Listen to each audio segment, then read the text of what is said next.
Hello adventurers, it is Fran here, and just a heads up for this episode. So this episode goes into some detail on the consequences of potentially having seizures whilst in the water. So just to be aware that that's where some of the conversation is heading. There are a couple of swear words that slip out just towards the end there as well. That's all the housekeeping for the moment. On with the show. This is Frankie York, and you're listening to the Seizure Adventure podcast. If you've been keeping up to date with our social media and our episodes, you should recognise this voice. But if you don't, I'm Fran's intern. I've been doing a few bits here and there behind the scenes, but today I'm honoured to announce that she's entrusting me with the microphone, and it's time to tell my own story. To do so, I've enlisted the help of some very special people to offer their insight into how epilepsy, other seizure conditions, or any other additional needs impact other members of the adventure community. And as our title suggests, we're going to be talking about surfing, seizures, and safety. Also a little bit about support, but that didn't sound as catchy. Each of my guests has had an invaluable contribution, not only to this episode, but to my overall experience of balancing my condition with my passion for surfing. Jessie and Zim, for example, they're close friends of mine, and we'll be talking a little bit about the degree of responsibility that people around us have for our own safety and how this can impact friendships. Jessie is also the former vice president at our university surf society, so we're also going to be talking about responsibility in a more formal manner, sort of what goes into surf trip planning. I also have Simon with me, who very kindly agreed to come on the podcast. I met Simon in the place in Wales where I go with my friends and family, as we use his business and surf school, Aber Adventures, to hire surf material. And you can see what I get up to over there on the Seizure Adventure Instagram. Simon's going to talk to me more about his experiences of water safety in a professional capacity, discuss the accessibility of learning to surf when you have additional needs or safety concerns, such as someone like me who's at risk of having a seizure.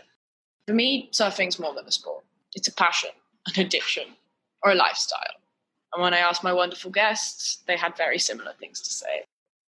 It's basically like my passion that I never knew I had. You're kind of like facing a challenge, but it's also like really refreshing. It's escapism in its purest form. You're really leaving nothing behind on the land, you know. It's kind of nice just to go and be in an environment that's so different from your everyday life. Unlike Jared Muscat, who featured on episode 4 of this season, I didn't have a great deal of surfing experience before I started having seizures. I had one lesson in Cornwall when I was around 9 and immediately fell in love with it. So much so that I begged my dad to help me use my pocket money to buy a foam board for our holidays to Wales. Obviously, being the best dad in the world, he agreed, but regrettably that board was seldom used over the next decade. Right, I have a terrible habit of rambling, so let me give you some context and then we'll hear from my wonderful guests. Epilepsy runs in my family, so when I had my first seizure, I wasn't in the least bit surprised, confused, or afraid. I was, however, absolutely devastated. The way I saw it, the seizures I was experiencing threatened everything my life had been building up to at that point.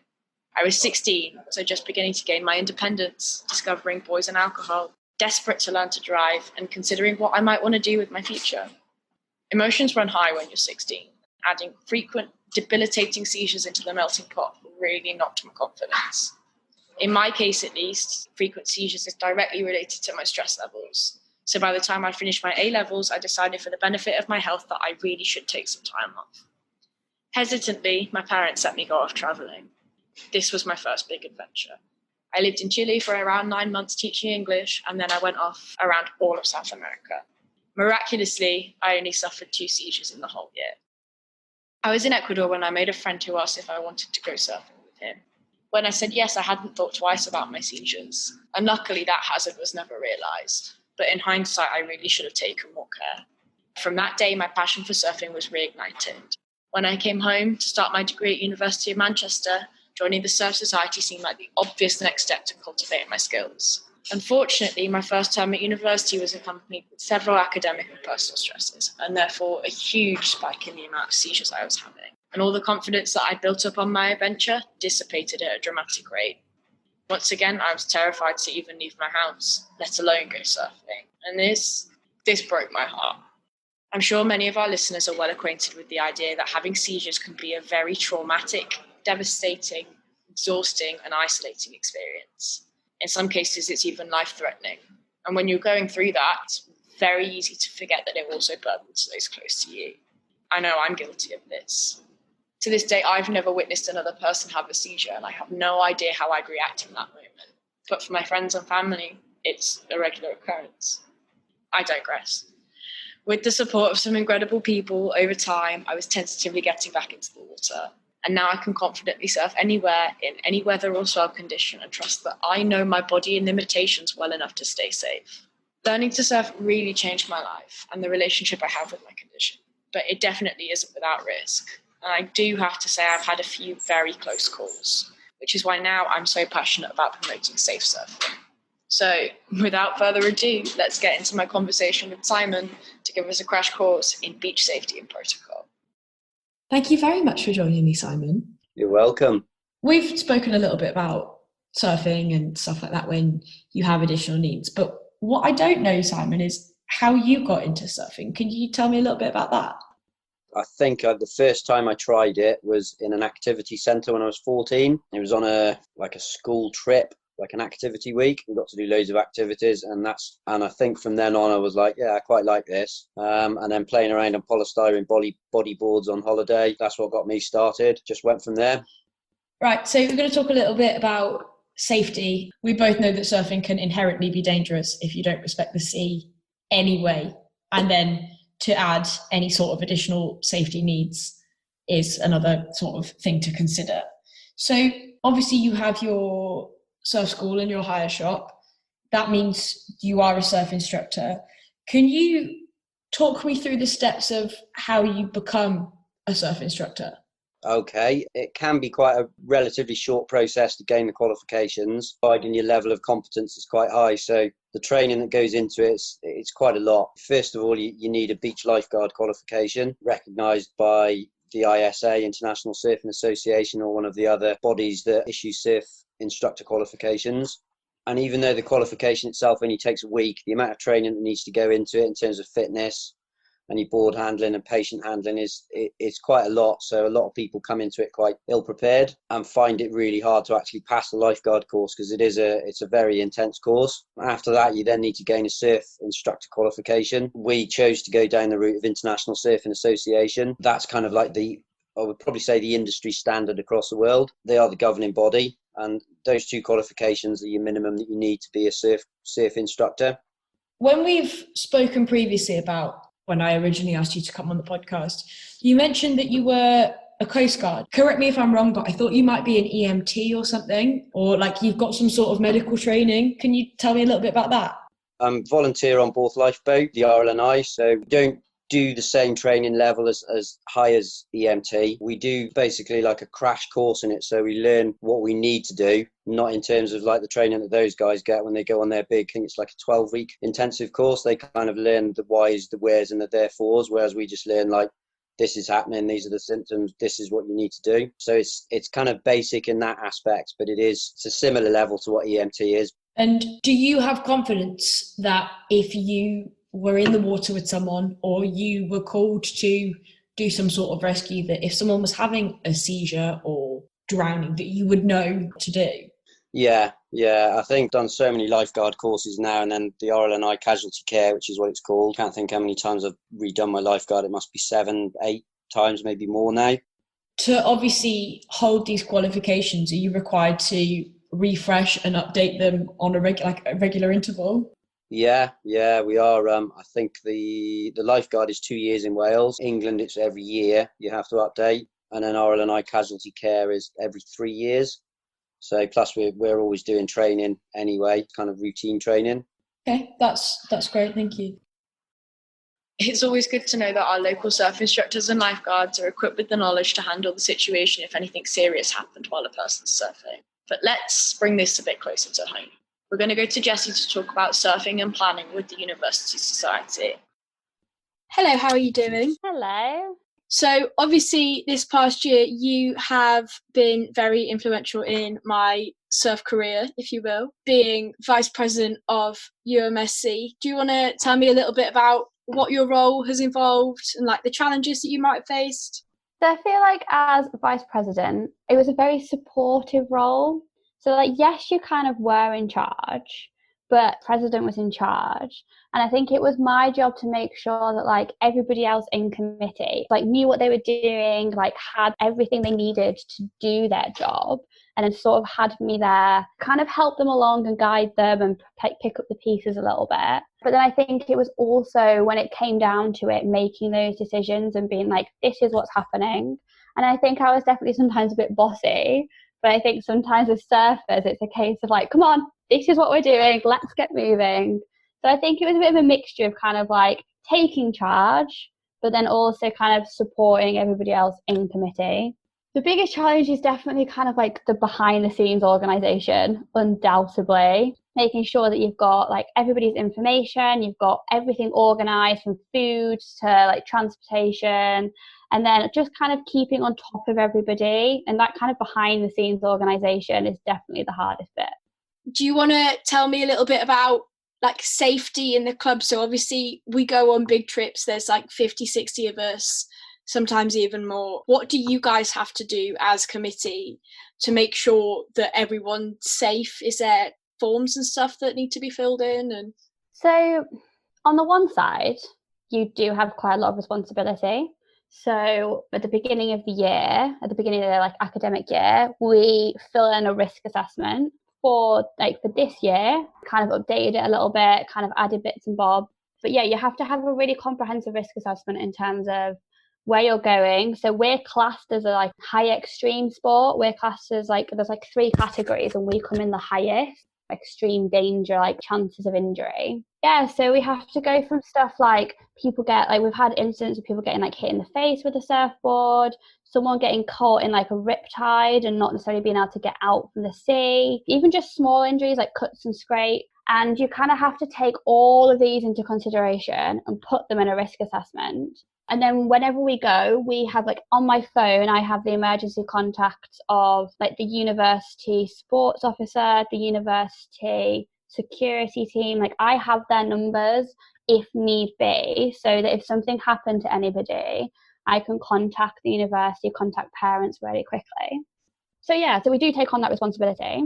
We had everything on, but I had to put you in that risk assessment. You were like a high risk person. So it was not a case of like, we can't let it happen. It was more like, if this happens, this is the procedure to contact your parents, like chance of it happening. So it went in the risk assessment so that if we had to take you to hospital, it wasn't like we hadn't communicated that with the university. Yeah. But then on the other side of it, because it's a university club, because we're not your parents, we're all adults, we actually don't take any, like in a way, we don't take responsibility for what happens. Like, of course, if things happen, we're there, we will get you to hospital, we will do everything we can, but it's actually individual responsibility that it comes down to. Like, if you injure yourself, that doesn't fall on my head. It's your own responsibility. You chose to get on the sea. Like, I'm just there as like an organizer. So it's kind of like a two-way thing. Yes, we do, but then at the same time, you're an adult. Like, if you want to get in the sea, that's totally on you. And if you get injured, again, that's totally on you. It's kind of a mix.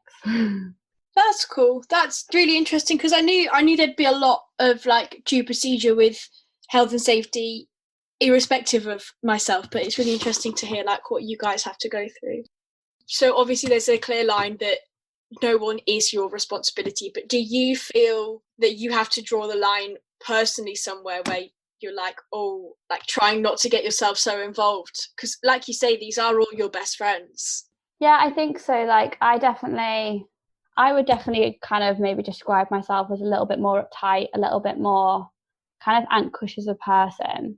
So like I sometimes, and obviously some people in surf are just very fun people. And I think sometimes I do find it hard.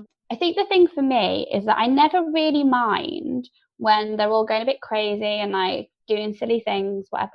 But I think it frustrates me when that impacts the people around them. In terms of like drawing personal boundaries with health and safety, like when it comes to medical things and health and safety things, like I do get a bit twitchy, but I do always step in.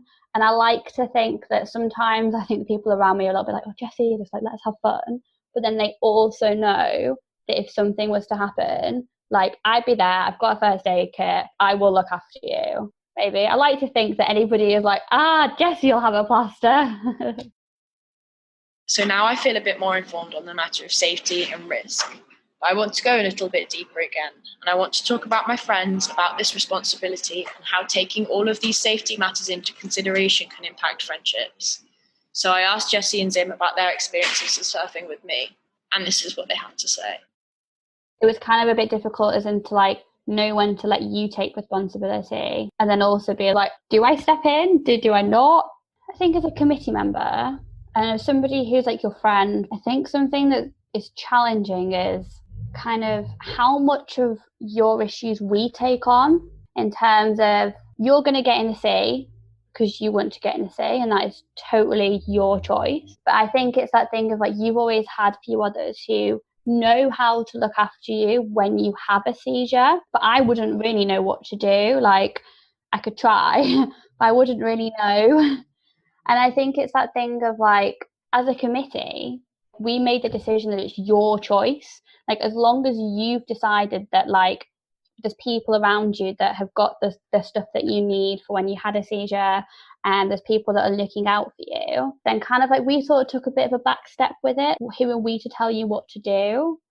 But I think it was always sometimes a bit unnerving when like maybe they weren't there, which wasn't very often, but it was like, if they're not there, it was a little bit like, well, what do we do? Do we take on that responsibility? Because it's like another thing to think about in terms of everything else. But I think in terms of like the health and safety mitigation thing, we never like, again, it was a thing of you make your own choices, which is wonderful, and you go on the trips, etc.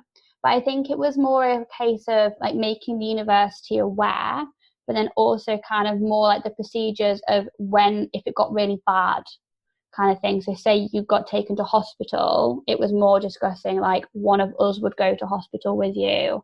In terms of contacting parents, like at what point we contact your parents and like thing. And it was never a case of like if you just had a fit, it was in case like it got really bad and we had to hospitalize you, knowing the point that we had to then call your parents, call university, potentially get you out the country and bring you home. Like, it was that more extreme, like that's what risk assessments are about, the steps we would take if we needed to like get you home if you were like really ill. I can't say it hasn't changed my outlook a little bit. You have to think about a lot of things, and I never took it into consideration as, what would happen if that happened to me. Do you, when you surf with me, feel any enhanced sense of responsibility? It absolutely used to be, for sure. I think when I was first getting in the water with you, when you're surfing, you have to look at the waves, don't you? And a lot of time I was looking back and trying to be like, I can't see Frankie, where is she? Like, because obviously it's quite hard sometimes in the white water, and that there was that moment of panic that at the start. But then I started realizing, like, you know the risk, you're going in. As I don't feel responsibility as such. I would always go out of my way to do something to help you in those situations. But it is your decision. I'm not forcing you to get in the ocean. I'm not pushing you to get in. You know what you want. And again, putting myself in that situation, I would be getting in the ocean as well. It doesn't matter what anybody would say to me, I would be getting in. And I would hope that they would look after me, but that is my decision and my responsibility. So I assumed after a while of surfing with you that is how you also feel. Yeah, hit the nail on the head then. Because like, I wouldn't ever want to put my life into someone's hand. I wouldn't want to go out with someone and say, right, you are solely responsible for my health and safety in this session, because that's really not how this works. But I just wanted to get a sense of like how other people feel like when I'm surfing, because for me, I obviously talk a lot about how I feel when I surf and how it's been such a big journey for me from those times when I used to literally have seizures as soon as I hit the sand. But I forgot actually that it was an experience for everyone else that came with me. I forgot that everyone had to go through that as well. So I'm kind of getting everyone to go back and let me know how they felt almost. But yeah, so as you know, I've been surfing for a while now, and that has been directly linked to the improvements I've had in my health. And these days I'm markedly much healthier than I was when we first met, when we first started surfing together. And that's definitely due to learning how my body works and what my triggers are and eating right and so many factors. I think this year, especially, like when we've been surfing together, you've not even had one. You were a lot better on land, and then that made us feel a lot more better going in the water with you. Not as obviously still a little bit worried, but as we've got better, people were worried about you less, if that made sense. Right. What advice would you give to someone that's affected by seizures, that's either looking to rediscover an adventure sport or just get into one, like surfing, for example? I think my advice would be like, absolutely go for it. I love outdoor activities. I think I'd be mindful of two things. I'd be mindful of doing what you do and making sure that the people around you, at least like 2 or 3 people around you, know what to do. Like a what if scenario. Like don't start it and then be like, oh, this is happening. Get people down and show them what they need to do. If this arises, you have a seizure, how do they help you? Because it can scare people panic, etc. But I think I'd also be mindful, and I know it's something you're mindful of, asking that person if it's okay, because I know sometimes when you're in that vulnerable situation, I've done it with my friends before when I've not been okay, you just put it on them and then suddenly you're their responsibility and they never actually agreed to it. So I think it's like both those things. Just make sure you've got the things in place to help you and then making sure that the people around you are comfortable with it, and then go ahead, go crazy, have fun. I think 2 things. 1, take advantage of technology. It can be a bit expensive sometimes, but there is a lot of technology out there which you can, take advantage of in order to make it a lot safer for you.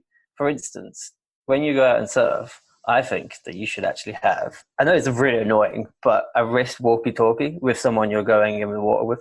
Because a lot of the amount of the time it was, right, okay, where's Frankie? Where's she going? If I had a wrist walkie-talkie, I could literally just go, are you still okay? Are you alive? Is that a thing? Yeah. I guess you can't really control this as much, but have good people around you.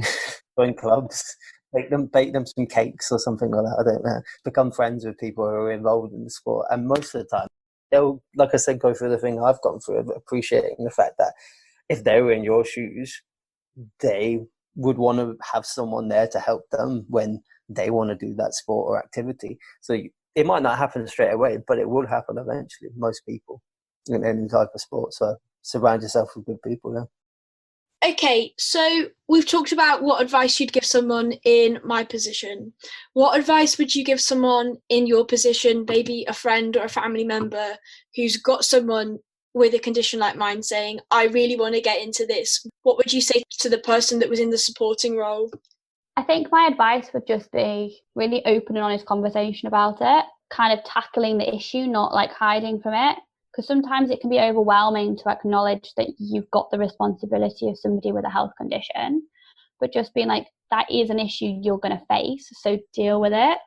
Talk to them, ask them the things that you need to know, and then also kind of tell them in a way like your expectations. Sometimes having to say no, sometimes having to communicate that it's not going to necessarily be plausible.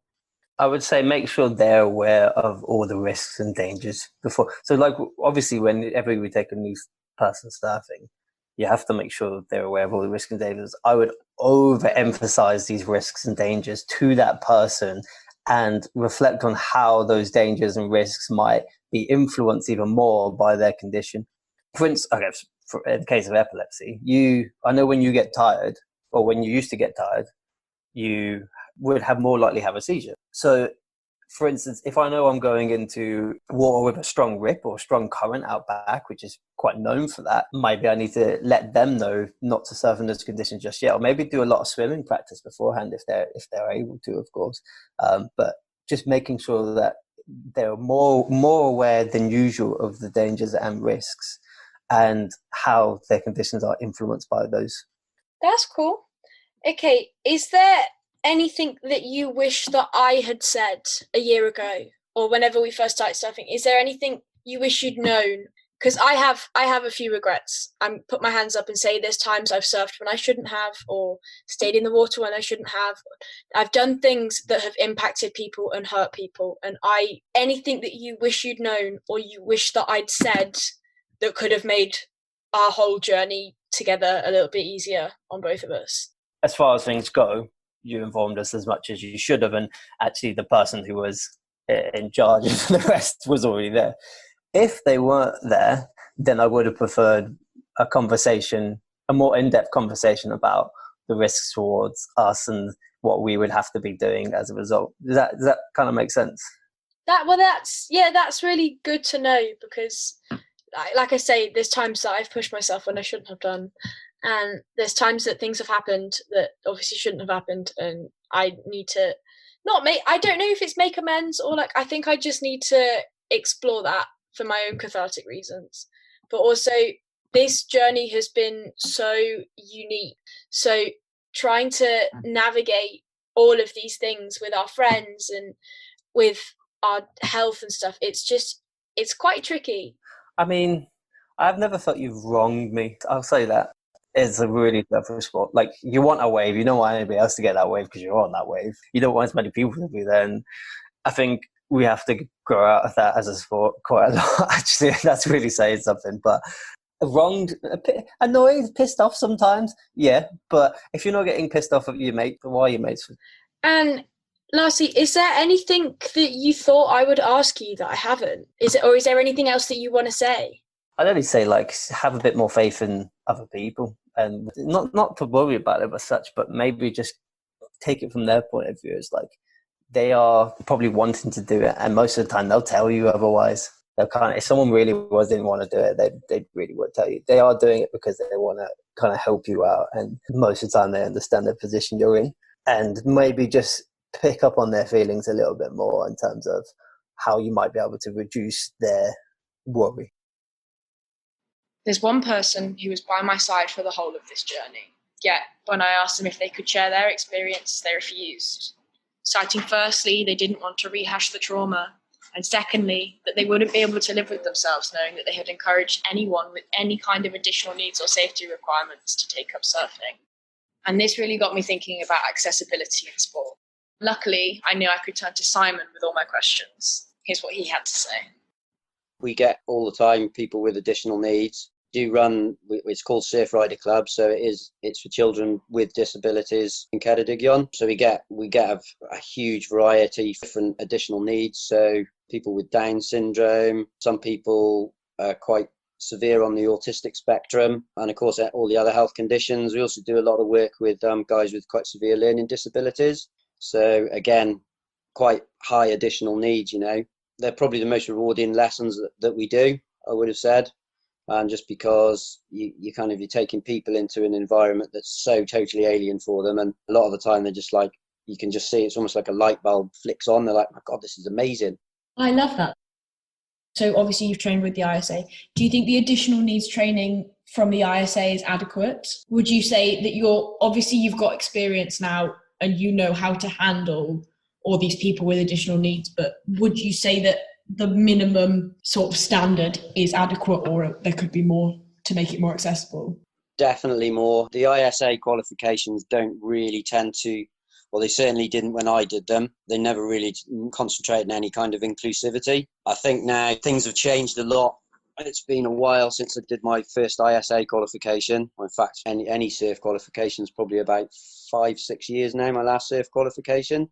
But I think adaptive surfing especially has really taken hold. It's like a massive thing now. There's a lot more charities that are doing stuff. So I don't think the ISA are doing enough in terms of promoting inclusivity. But I think there's a lot of charities that have kind of taken up the ball and are kind of like working towards it and making it easier. Plus as well, especially in our area, we've got quite a lot of inclusivity in normal sports, which has filtered through to us. So we've done courses with Ceredigion, and I'm trying to remember what it's called, but basically it's about inclusivity, but it's a very general, broad spectrum. So obviously we've just kind of had to adapt it and look at how we can adopt our health and safety to fit in with anybody that does need additional support in the water. What do you think could be done to make water sports more accessible for people with additional needs of any sort of description? And if you could make any changes, what would they be?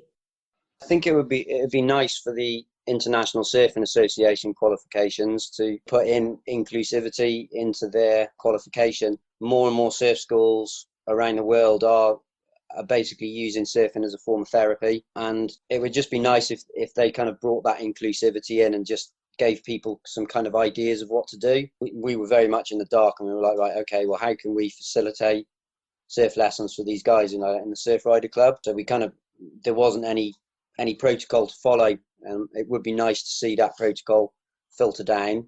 Also, just for coaches that go through that qualification to get some kind of training and some kind of idea of what to expect and what to do and ideas of what they can do. It would be lovely to see it, so that's kind of what I'd want to see from the ISA, as opposed to kind of having to go off your own back to do it. Creating this episode has given me a lot of food for thought, and I'm very excited to see where I might be able to take these ideas in the future. But for now, I'm going to leave you with some concluding remarks from my wonderful guests. By now, I'll ask our famous question. So what does adventure mean to you? I think I just love exploring new places. It makes me calm. It makes me really happy. It makes me just feel like myself. And I've done a lot of things because I think I should do it or because it's what you're meant to do. But I think just going somewhere, being somewhere new, or even somewhere that exploring it, whether it's like climbing it or like kayaking or hiking up a hill, like walking around a city, all those kinds of things. I think it's really just a case of like being with yourself, exploring somewhere, having fun, seeing new things, pushing yourself a little bit. Exploring things which you haven't done before. So doing something which you are not comfortable with and finding out something about yourself as a result of that. It's kind of like a break in reality. It's like a chance to step away from your everyday life. I think maybe, to me, sometimes getting a bit scared, maybe going outside your comfort zone, do something different, do something exciting. Just that chance to step away from what you normally do. As always, thank you so much for listening. And remember, if you want to support the podcast, you can do so on our Patreon.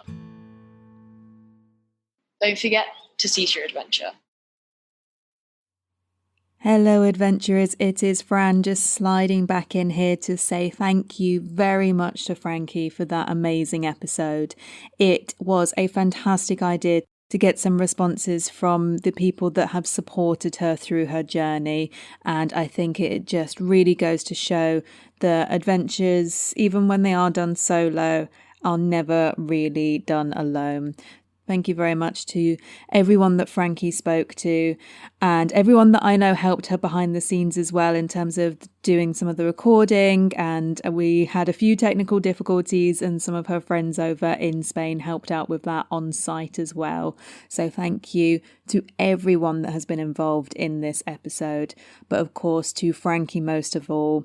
It has been an honour to help you tell this story, although to be honest with you, you took it and ran with it and made this episode completely your own. So thank you so much for the work that you've put in. As Frankie said at the end there, Seize Your Adventure is on Patreon, and the support from listeners such as yourselves really helps to keep this show going. The patrons that we currently have are donating just enough to keep things even in terms of what's going in and what's going out each month. But it would be really great if we can start making a teeny tiny bit of profit and pay for some of the time that we're putting into the episodes. So if you are finding value in the work that we are doing, please do consider becoming a patron. Patrons also get bonus content. This was the last episode of the season, so it's going to be a couple of months before you get a new episode from us. And season 3 might sound a little bit different to the episodes that you've had so far. But if you would like some content between seasons, if you join as a patron at the $5 and above level, you are going to get some bonus episodes between now and season 3. So if you don't want to miss us, do consider joining up at that level, and you get to hear our voices every single month. You will be added to the patron-only newsletter, and that gives you some behind the microphone news, and it gives you first look at what is happening in season 3 as well. If you can't support financially, I do appreciate that as well, particularly in these times. I want you to know that both me and Frankie appreciate everyone out there who is listening. If you enjoyed today's episode, please do share it around.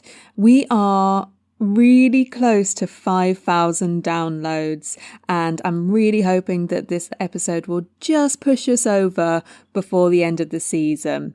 So do share it around, and hopefully we'll be able to announce that on our social media very, very shortly. The short interlude music in today's episode came from Kev Rowe on SoundCloud. Thank you all for joining us today, and until next time, safe adventures, everyone.